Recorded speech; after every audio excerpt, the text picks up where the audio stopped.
Hi students, now MCQ number 3.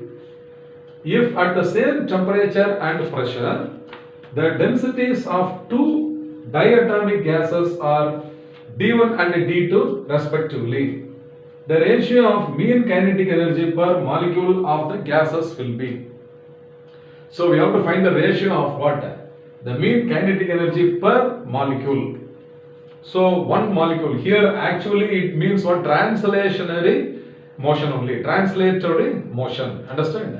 So in terms of translatory kinetic energy, the average kinetic energy per molecule is equal to 3 by 2 kT. This is the expression for the average kinetic energy per molecule.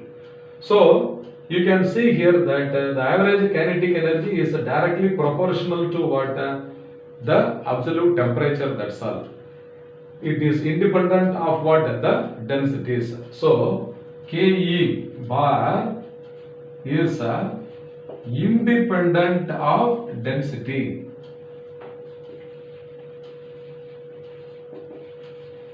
This is the point you have to understand.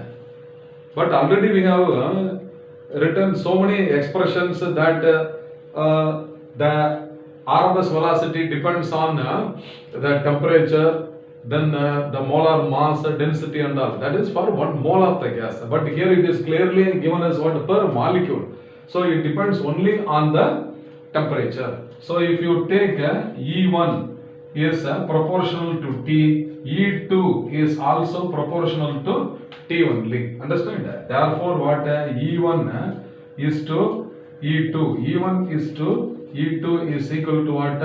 1 is to 1. That means what? E1 is equal to E2 because both the gases are maintained at the same temperature. So option A is the correct answer. So it's a very direct question. Therefore, option A is the correct answer. I hope you must have understood well. Fine.